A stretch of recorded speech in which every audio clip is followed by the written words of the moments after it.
நாளைக்கான வீடியோ தாங்க வந்திருக்கு. வீடியோ வந்து சூப்பரா இருந்துச்சு அப்படின்னு தாங்க சொல்லணும். அதாவது நம்ம வீரா வந்து மாசா வந்து அவங்களோட ஆட்டோவ வந்து மீட்டு எடுத்துட்டாங்க அப்படின்னு தாங்க சொல்லணும். அதெல்லாம் பார்க்கறதுக்கு முன்னாடி சேனலை மட்டும் மறக்காம லைக் அண்ட் சப்ஸ்கிரைப் மட்டும் பண்ணிருங்க. ஃபர்ஸ்ட்டு எடுத்தோடனே மாறன் வந்து அந்த ரவுடி கிட்ட பேசிக்கிட்டு இருக்கிற மாதிரி தான் காட்டிக்கிட்டு இருக்காங்க. "அண்ணே தயவு செஞ்சு அந்த ஆட்டோ வந்து கொடுத்துருங்கண்ணே, அந்த பிள்ளையோட பொழப்புண்ணே அதை கொடுத்துருங்கண்ணே" அப்படிங்கிற மாதிரி சொல்லிகிட்டே இருக்காங்க. அந்த ரவுடி வந்து கண்டுக்காமல் வந்து கேரம் போர்டு விளாண்டுக்கிட்டு இருக்கவே காட்டிக்கிட்டு இருக்காங்க. "அண்ணே சொல்கிறது கேளுங்கண்ணே, அந்த அந்த ஆட்டோ வந்து அவங்க அண்ணனோட ஆட்டோண்ணே, அவங்க அண்ணன் இப்போ இல்லை, ஒரு சென்டிமெண்ட்டாக வச்சு ஓட்டிக்கிட்டு இருக்கானே, கொடுத்துருங்கண்ணே" அப்படிங்கிற மாதிரி சொல்கிறாங்க. "டேய் என்னடா நம்மளை பற்றி எதுவும் நீ சொல்ல மாட்டேடா" அப்படிங்கிற மாதிரி வந்து அவர் வந்து இந்த ரவுடி பையன்கிட்ட சொல்கிறாங்க. அவங்க வந்து சொல்கிறாங்க, "தம்பி இங்கெல்லாம் வரக்கூடாது, சார் தரமாட்டார்" அப்படிங்கிற மாதிரி சொல்கிறாங்க. "அண்ணே கொஞ்சம் பாருங்கண்ணே, அந்த ஆட்டோ வச்சு தானே வந்து பொழப்பு நடத்திக்கிட்டு இருக்கா" அப்படிங்கிற மாதிரி சொல்கிறாங்க. "தம்பி எனக்கும் சில சென்டிமெண்டெல்லாம் இருக்குது, என்கிட்ட வந்த பொருளை நான் திருப்பி தரமாட்டேன்" அப்படிங்கிற மாதிரி சொன்னோன்னே பயங்கரமான கோவம் வந்தது வீராவுக்கு. "எவ்வளோ தைரியம் தான் நீ தரமாட்டேன்னு சொல்லுவேன், என் ஆட்டோ தூக்கிட்டே தரமாட்டேன்னு சொல்லுவியா" அப்படிங்கிற மாதிரி கோவப்பட்டு அடிக்க போகிறாங்க. "ஏய் வீரா வீரா அமைதியாக இங்கே வா, இங்கே வான்னு சொல்லிட்டு இங்கிட்டு கூப்பிட்டு வந்துடுறாங்க மாறன். "தம்பி நம்மளை பற்றி என்ன தெரியாமல் பேசிக்கிட்டு இருக்கு பாப்பா, சொல்லி வை" அப்படிங்கிற மாதிரி வந்து அந்த ரவுடி சொல்கிறாங்க. உடனே மாறன் வந்து இங்கிட்டு கூப்பிட்டு வந்துடுறாங்க. "வீரா இங்கே வா பேசிக்கலாம், வா பேசிக்கலாம்" அப்படின்னு சொல்லிட்டு பெருவன் இங்கிட்ட வந்து கூப்பிட்டு வந்துடுறாங்க. "ஏய் என்ன நம்ம இடமா நினச்சிக்கிட்டு இருக்கியா, அவங்களாம் பொல்லாதவங்க, இங்கே வந்துக்கிட்டு வாய் கொடுத்துக்கிட்டு இருக்காத" அப்படிங்கிற மாதிரி வந்து மாறன் சொல்கிறாங்க. வீரா வந்து சொல்கிறாங்க, "அதெல்லாம் எனக்கு கவலை கிடையாது, என்னோடய ஆட்டோவே எடுத்து வச்சுக்கிட்டு எனக்கே தரமாட்டேன்னு சொல்லுவானா அவன், அவனை சும்மா விட மாட்டேன்" அப்படிங்கிற மாதிரி வந்து நம்ம வீரா வந்து கோவப்படுற மாதிரி காட்டிகிட்டு இருக்காங்க. "சரி நீ வீட்டுக்கு போ, நாளைக்கு என்ன ஏதுன்னு பார்ப்போம்" அப்படின்னு சொல்லிட்டு மாறனை வந்து வீட்டுக்கு அனுப்பி வைக்காங்க. ஆனால் நம்ம வீரா வந்து சும்மா இருக்காமல் நைட் ஒரு நைட்டாக வந்து அந்த ரவுடியோட பிள்ளையை வந்து கடத்திட்டு வந்துடுறாங்க. மறுநாள் காலையில் வந்து வீரா அவங்க அம்மா எல்லாருமே ஸ்டாண்டில் இருக்கிற மாதிரி தான் காட்டிகிட்டு இருக்காங்க. "வீராவா இங்கே எதுக்கு நிற்கிற, வீட்டுக்கு போவோம்" அப்படிங்கிற மாதிரி வந்து அவங்க அம்மா கூப்பிட்றாங்க. "அம்மா இருமா, ஆட்டோ வந்தோடனே போயிடுவோம்" அப்படிங்கிற மாதிரி சொல்லிட்டு இருக்காங்க. "ஆட்டோ வருதா" அப்படிங்கிற மாதிரி அவங்க அம்மா கேட்காங்க. "ஆமாம்மா வருதுமா, கொஞ்சம் நேரம் வெயிட் பண்ணு" அப்படிங்கிற மாதிரி சொன்னோடனே அவங்க ஆட்டோ வருது. "அக்கா அக்கா ஆட்டோ வருது" அப்படிங்கிற மாதிரி பிருந்தா சொல்கிறாங்க. ஆட்டோவை கொண்டு வந்து அந்த ஆட்டையை போட்டனால அந்த ரவுடியை கொண்டு வந்து அந்த இடத்துல விட்டுறான். விட்டுட்டு சாவியும் கொடுத்துட்டு அந்த இடத்துல இருந்து போயிடுறான். அதுக்கடுத்து வந்து அந்த பெரியவர் இருக்கார்ல, அவர் வந்து காரில் வர மாதிரி காட்டுறாங்க. "இங்கே பாரு வீரா, நீ சொன்ன மாதிரி உன்னோட ஆட்டோவை அப்படியே கொண்டு வந்து எந்த இடத்துல இருந்துச்சோ அந்த இடத்துல கொண்டு வந்து விட்டாச்சு, ஒழுங்காக என்னோட மகளை என்கிட்ட கொடுத்துரு" அப்படிங்கிற மாதிரி சொன்னோன்னே இவங்க ஷாக் ஆகிடுறாங்க. நம்ம வீராவோட அம்மாவும் அவங்க தங்கச்சியும், "என்னது மகளை கடத்திட்டியா" அப்படிங்கிற மாதிரி சொல்லிட்டு ஷாக் ஆகி பார்த்துக்கிட்டு இருக்காங்க.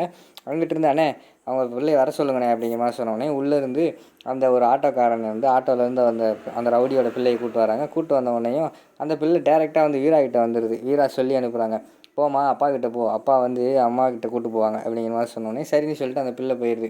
போனவுடனே அதுக்கடுத்து ரவுடி வந்து ஏவி விட்டுறாரு. "இங்கே பாரு நம்ம இடத்துல வந்து நம்ம பிள்ளையை தூக்கியிருக்கா, அவளை சும்மா விடக்கூடாது, அவளை அடித்து தும்சம் பண்ணுங்கன்னு" சொன்னோடனே ரவுடிங்கெல்லாம் ஓடி வராங்க. அந்த நேரத்தில் வந்து மாறன் வந்துடுறாரு. மாறன் வந்து சண்டையை போட்டு எல்லாத்தையுமே அடித்து தெரித்து ஓட விட்டுறாங்க. அடுத்து மாறனுக்கு அந்த ஸ்டாண்டில் இருக்கிற எல்லாருமே வந்து, "தம்பி தண்ணி குடிங்க" அப்படிங்கிற மாதிரி சொல்லி தண்ணியெல்லாம் கொடுக்காங்க. அடுத்து வந்து வீரா வந்து அவங்க அம்மாவையும் தங்கச்சியும், "அம்மா நீங்கள் வீட்டுக்கு போங்கம்மா, நான் வந்துடுறேன்னு" சொல்லிட்டு அனுப்பி வச்சிடுறாங்க. அடுத்து வீரா வந்து நம்ம மாறன்கிட்ட பேசிக்கிட்டு இருக்க மாதிரி தான் காட்டிக்கிட்டு இருக்காங்க. "அம்மா எப்படி கரெக்டான நேரத்துக்கு நீ வந்த" அப்படிங்கிற மாதிரி வீரா கேட்குறாங்க. அதுக்கு மாறன் வந்து சொல்கிறாங்க, "எனக்கு தெரியும், நீ நைட்டே அவ்வளோ கோவமாக இருந்த, ஏதாவது இப்படி சில்மிஷம் பண்ணுவேன் எனக்கு தெரியும், அதனால தான் நான் வந்தேன்" அப்படிங்கிற மாதிரி சொல்கிறாங்க. "பரவாயில்லையே, நீ நல்லவனாக தான் இருக்க" அப்படிங்கிற மாதிரி சொல்கிறாங்க.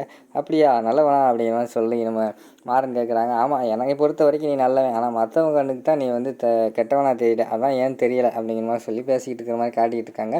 அந்த நேரத்தில் வந்து நம்ம மாறன் வந்து, "அம்மா ட்ரீட்டை கொடு" அப்படிங்கிற மாதிரி கேட்காங்க. "என்ன ட்ரீட்டு" அப்படிங்கிற மாதிரி வந்து நம்ம வீரா கேட்குறாங்க. "ஆமாம் ஆட்டோவெல்லாம் கண்டுபிடிச்சிட்ட, ஏதாவது ட்ரீட் வை" அப்படிங்கிற மாதிரி சொன்னோன்னே, "பார்ட்டிக்கெல்லாம் கூட்டு போ" அப்படிங்கிற மாதிரி சொல்கிறாங்க.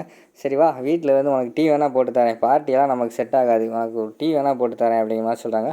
"ஏண்டி டீ தான் பார்ட்டியா, டீ குடிக்கிறதுக்கு தான் நான் இங்கேருந்து அங்கே வர சொல்கிறியா, அதெல்லாம் ஒன்றும் வேண்டாம், அந்த டீயை நீயே குடிச்சிக்கோ" அப்படிங்கிற மாதிரி சொல்லிவிட்டு மாறன் சொல்கிற மாதிரி காட்டுறாங்க. அடுத்து வந்து மாறன் வந்து, "என்னை மன்னிச்சிரு, உன்னோட அண்ணனை வந்து ஆக்சிடென்ட் பண்ணதுக்கு" அப்படிங்கிற மாதிரி சொல்கிறாங்க. "நீ எதுக்கு மன்னிப்பு கேட்டுக்கிட்டே இருக்க, அதெல்லாம் ஒன்றுமே தேவையில்லை, அது வந்து ஒரு ஜஸ்ட் ஆக்சிடென்ட் தான், அது மட்டும் இல்லாமல் நீ வேணுக்குன்னே எதுவுமே பண்ணலை, அதாவது வந்து தற்செயலாக வந்து நடந்திருக்கு, இதனால் ஒன்றுமே கிடையாது" அப்படிங்கிற மாதிரி சொல்லிடுறாங்க. "சரி அப்போனா நான் கிளம்புறேன்" அப்படின்னு சொல்லிட்டு மாறன் கிளம்பிடுறாங்க. அடுத்த சீனில் வந்து நம்ம ராஜேஷ் அவங்க அம்மா இருக்காங்கல்ல, அவங்க வந்து ஹாஸ்பிட்டலில் இருக்கிற மாதிரி காட்டிக்கிட்டு இருக்காங்க. திடீர்னு அவங்க கோமாலேருந்து எந்திரிச்சிடுறாங்க.